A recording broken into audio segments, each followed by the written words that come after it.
साथ पूजा खंडूरी। खबरों की शुरुआत करते हैं बड़ी खबर के साथ। ऋषिकेश से इस वक्त की बड़ी जानकारी है, अंकिता हत्याकांड से ही जुड़ी ये बड़ी खबर है। एसआईटी जांच का काम अब करीब करीब पूरा हो रहा है। डीआईजी रेणुका देवी का बड़ा बयान सामने आया है। उन्होंने बताया आरोपियों से घटनास्थल की तस्दीक का काम अब पूरा हो चुका है और अब वीआईपी एंगल को लेकर एसआईटी ने जांच शुरू की है। आरोपियों से पूछताछ में बड़े खुलासे हुए हैं। रिजॉर्ट में वीआईपी के लिए प्रेसिडेंशियल सूट की व्यवस्था थी। प्रेसिडेंशियल सूट के वीआईपी को खास तरह की सेवा दी जाती थी। जांच में एसआईटी के हाथ कई अहम सुराग लगे हैं। आरोपी के मोबाइल पहले ही बरामद किए जा चुके हैं और कई और दूसरे मोबाइल्स, कई और फोन्स की तलाश एसआईटी लगातार कर रही है। अंकिता के दोस्त से भी एसआईटी ने पूछताछ की है और अब जांच आखिरी चरण में है। जल्द ही ये जांच पूरी होगी और आरोपियों को सजा दी जाएगी, डीआईजी की तरफ से बताया गया है। हत्याकांड में फिलहाल 3 आरोपियों के नाम सामने आए हैं। इस वक्त की बड़ी जानकारी आपको बता रहे हैं। अब वीआईपी एंगल से एसआईटी जांच में जुटी हुई है। वीआईपी एंगल से जरा समझिए, प्रेसिडेंशियल सूट की एक व्यवस्था थी इस रिजॉर्ट में, जिसमें प्रेसिडेंशियल सूट में वीआईपीज को एक खास तरह की सेवा दी जाती थी और उसी के तहत अब एसआईटी अपनी जांच को आगे बढ़ा रही है। ये जानने की कोशिश कर रही है कि प्रेसिडेंशियल सूट में किस तरह की व्यवस्थाएं थी, क्या वो खास व्यवस्थाएं थी जो यहां पर गेस्ट को दी जाती थी। बड़ी खबर ऋषिकेश से आपको बता रहे हैं। हमारा अभी विवेचना काफी आगे तक बढ़ चुके हैं और घटना का मोटिव क्या है वो भी हमने काफी आगे, मतलब क्या मोटिव है इस घटना का और घटनाक्रम कैसे कैसे हुआ है, सो वो भी काफी आगे तक हमने विवेचना में पहुंच चुके हैं। अभी वहां पर वर्कर्स ने काम किया है, सभी से हमने पूछताछ कर लिया और उनके पास कोई भी साक्ष्य था वो भी पुलिस ने अपना कब्जा में लिया। सो इसमें काफी हमारा टीम ने काफी एफर्ट लिया है। तो हम इसको आगे जल्दी से जल्दी हम कोशिश करेंगे। से भी हमने पूछताछ कर लिया है और मेन विटनेसेस है, घटना से सीधा रिलेटेड है, उनसे सभी से हमने पूछताछ कर लिया है। सभी का बयान दर्ज हो गया है और उनके फ्रेंड है अंकिता का, उनसे भी पूछताछ हुआ। अभी तक तो इसमें 3 ही आरोपी हैं और साक्ष्य के आधार पर आगे का कार्रवाई किया जाएगा। और लोग भी अरेस्टिंग स्थिति में होगी। अभी तक तो फिलहाल कोई ऐसे एविडेंसेस नहीं है, बट आगे विवेचना में कोई भी एविडेंसेस होगा उसी हिसाब से कार्रवाई करेंगे। ऐसे कोई वहां पर ज्यादा मारपीटाई हुआ नहीं है, बट कुछ घटना वहां पर घटित हुआ है एंड उसी का ही सीक्वेंस में फिर रात में वो कोई भी घटना अंकिता के साथ हुआ है, उसी का सीक्वेंस में हुआ है। बस अभी तक हमारा जांच में ये आए हैं, उनकी उसमें होटल में रूम्स हैं, सो उसमें प्रेसिडेंशियल स्वीट है उसमें, सो वो लोग वैसे उसको बताते हैं, उसमें कोई भी स्टे करते हैं उनको वो वीआईपी बोलते हैं जनरली।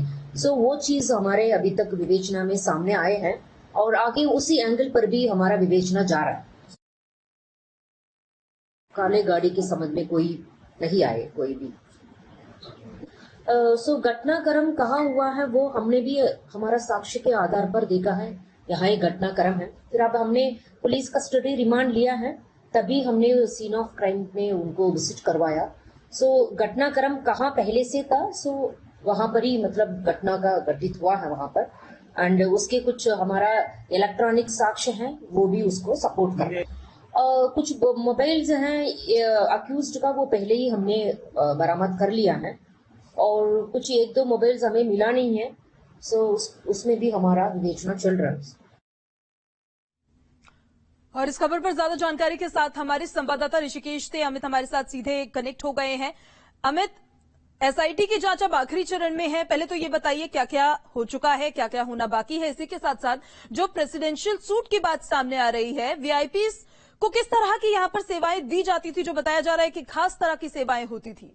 अमित, एसआईटी के प्रभारी जो डीआईजी पी रेणुका देवी हैं, उन्होंने बताया कि एसआईटी की टीम इस मामले में लगातार जांच पड़ताल करते हुए आगे बढ़ रही है और प्रकरण की जांच है जो उसका अंतिम चरण के पास में है। जो जाहिर सी बात लगता है कि इस मामले में जल्द ही जो एसआईटी की टीम है चार्जशीट लगाकर अदालत में दाखिल करेगी। इसी मामले में लगातार जैसे कि कई चीजें सामने आ रही थी और डीआईजी पी रेणुका देवी ने इस मामले को लेकर कई बातें साफ की है कि कई जो अहम जो गवाह है जो डायरेक्ट इस घटना से विलोम करते हैं उनको अपने पूछताछ में शामिल किया गया था और कई चीजें पूछताछ में निकल कर आई है कि जो घटना से काफी रिलेटिव वास्ता रखती है और साथ में देखा जा रहा है कि कई चीजें एसआईटी के पास जो सबूत लगे हैं, इलेक्ट्रॉनिक दस्तावेज लगे हैं, उनसे काफी सहायता मिलने वाली है इस मामले को लेकर और आरोपियों को सजा के तखत तक पहुंचाने तक।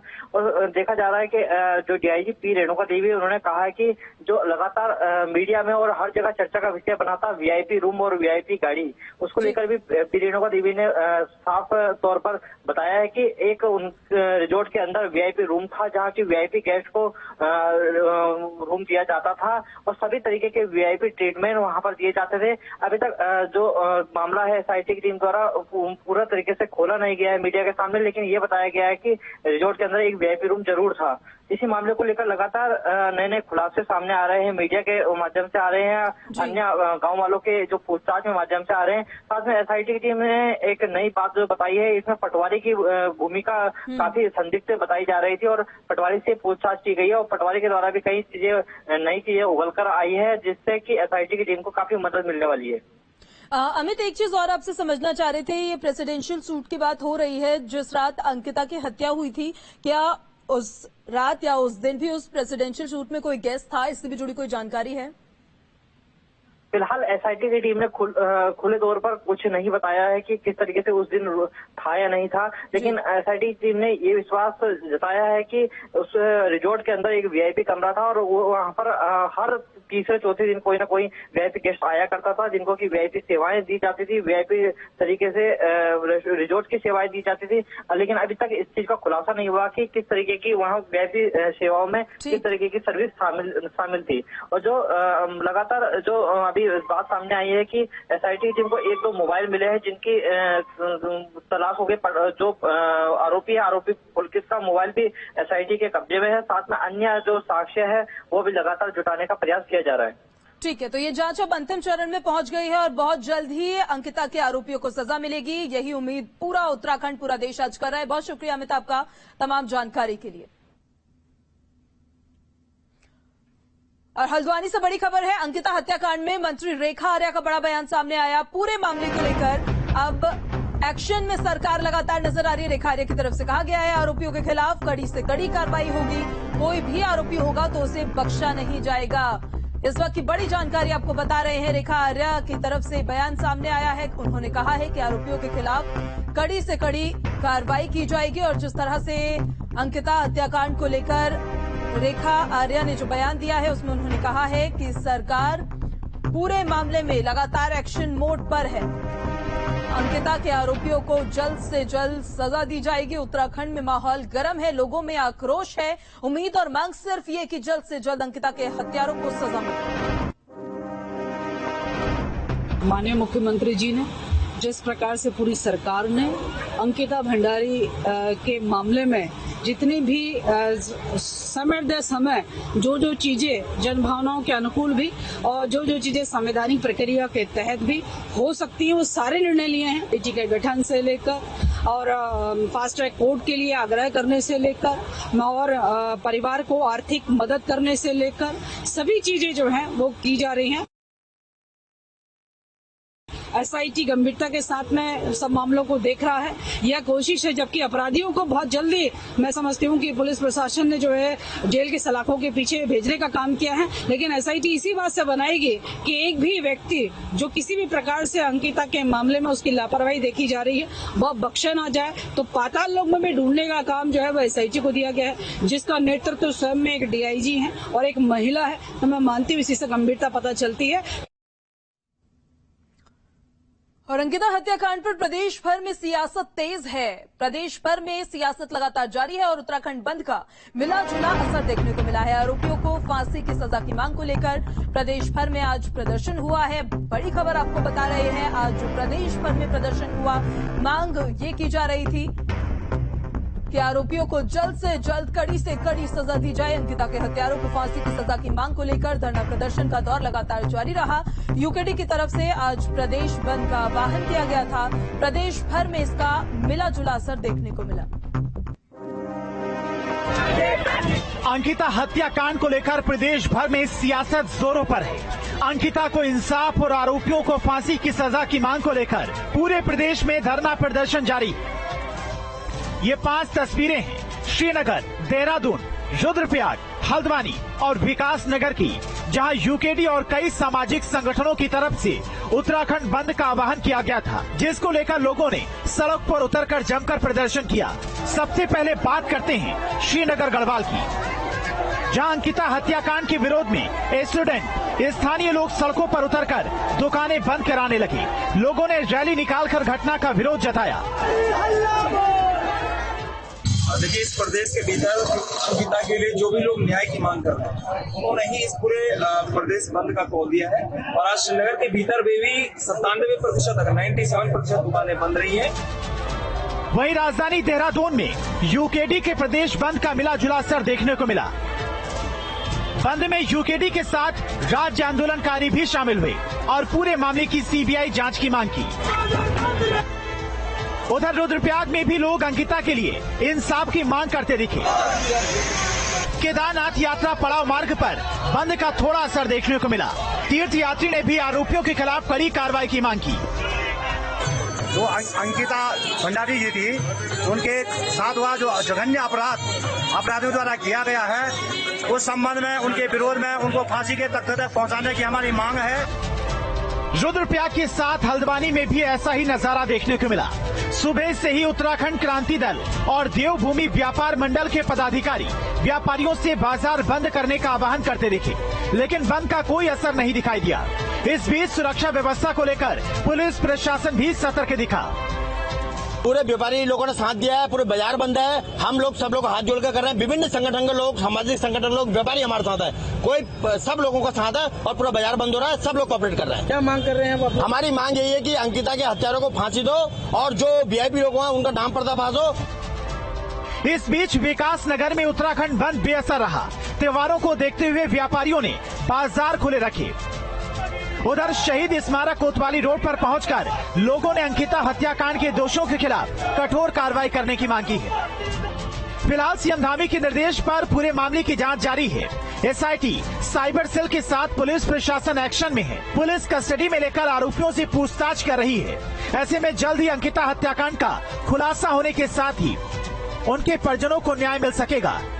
Team news state.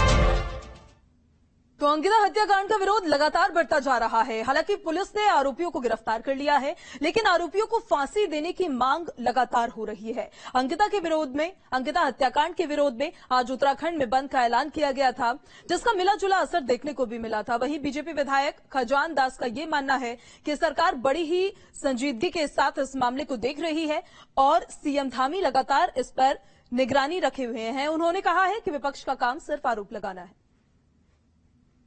अंकिता हत्याकांड का जहां तक सवाल है, बहुत ही निंदनीय और ऐसा हादसा कभी उत्तराखंड में इस तरह का नहीं हुआ है और जो हुआ है वो दुखद हुआ है।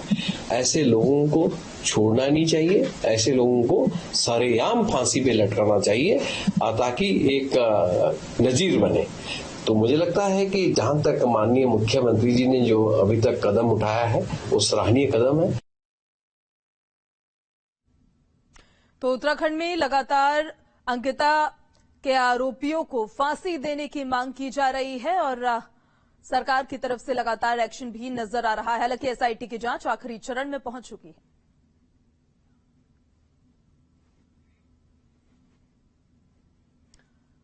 आज राष्ट्रपति महात्मा गांधी और पूर्व प्रधानमंत्री लाल बहादुर शास्त्री की जयंती है। इस मौके पर सीएम आवास में मुख्यमंत्री पुष्कर सिंह धामी ने उनके चित्र पर माल्यार्पण कर उनको श्रद्धांजलि अर्पित की। उसके बाद सीएम धामी ने देहरादून के गांधी पार्क में उनकी मूर्ति पर माल्यार्पण कर उनको श्रद्धांजलि दी। इस मौके पर सीएम धामी ने कहा कि गांधी जी ने सत्य और अहिंसा के मार्ग पर चलने के लिए सबको प्रेरित किया है। भारत को आजादी दिलाने के लिए उन्होंने महत्वपूर्ण भूमिका निभाई है। इस अवसर पर सांसद माला राज्यलक्ष्मी शाह, मेयर सुनील उनियाल गामा, विधायक खजान दास और बीजेपी के प्रदेश अध्यक्ष महेंद्र भट्ट भी मौजूद रहे।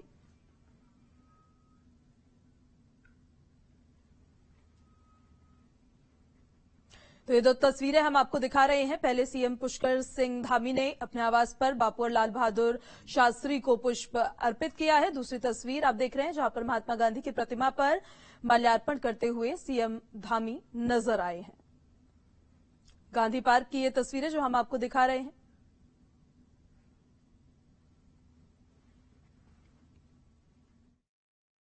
जो हम सामाजिक क्षेत्र में, राजनीतिक क्षेत्र में, अनेक क्षेत्रों में जो काम करते हैं, शुचिता और ईमानदारी की एक ऐसी मिसाल थी कि जो हमको हमेशा प्रेरणा देने का काम करेगा। और उन्होंने भारत में जहां जवानों के लिए काम किया, वहीं किसानों के लिए काम किया और भारत मां को आगे ले जाने के लिए काम किया। आज जहां राष्ट्रपिता महात्मा गांधी जी की बापू की जयंती है, वहीं लाल बहादुर शास्त्री जी की भी जयंती है। हम सब इन दोनों ही महापुरुषों से, जहां बापू ने सत्य और अहिंसा के मार्ग को दिखाया, वहीं लाल बहादुर शास्त्री जी ने हमें सादगी, सरलता और ईमानदारी का पाठ हम सब के लिए वो छोड़कर गए। हमें उस रास्ते पर चलकर, जहां आज हमारे देश के यशस्वी प्रधानमंत्री मोदी जी भारत को एक भारत, श्रेष्ठ भारत बनाने के लिए जो काम कर रहे हैं, एक शिल्पी की तरह सभी को उसमें योगदान देना है। उत्तराखंड में महात्मा गांधी और लाल बहादुर शास्त्री की जयंती धूमधाम से मनाई जा रही है। इस मौके पर उत्तराखंड विधानसभा अध्यक्ष रितु खंडूड़ी ने विधानसभा में महात्मा गांधी और शास्त्री जी की प्रतिमा पर पुष्प अर्पित किए और उनको श्रद्धांजलि दी। विधानसभा अध्यक्ष रितु खंडूड़ी ने सभी को गांधी जयंती की बधाई दी और उनके मूल्यों को जीवन में अपनाने का संदेश दिया।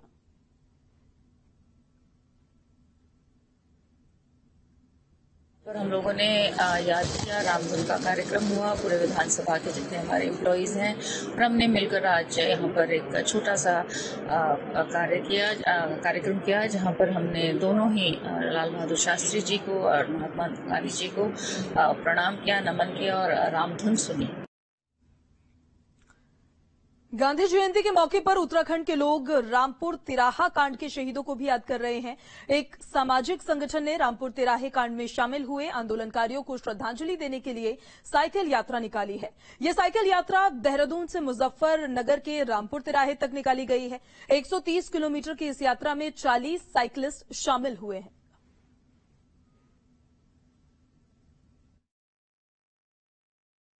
देखिए, ये आज का दिन वो है 2 अक्टूबर का दिन, जब 1994 में एक बहुत बर्बर कांड हुआ था और बहुत अत्याचार हुआ हमारे उन आंदोलनकारियों के साथ जो दिल्ली जा रहे थे। ये शहीद सम्मान यात्रा है और ये देहरादून शहीद स्थल से शुरू हुई है और रामपुर तिराहा पर खत्म होगी। कुल दूरी जो है 130 किलोमीटर की है। हमारे साथ 40 साइकिलिस्ट हैं और कम से कम जो 50 लोगों का और काफिला है जो अलग अलग गाड़ियों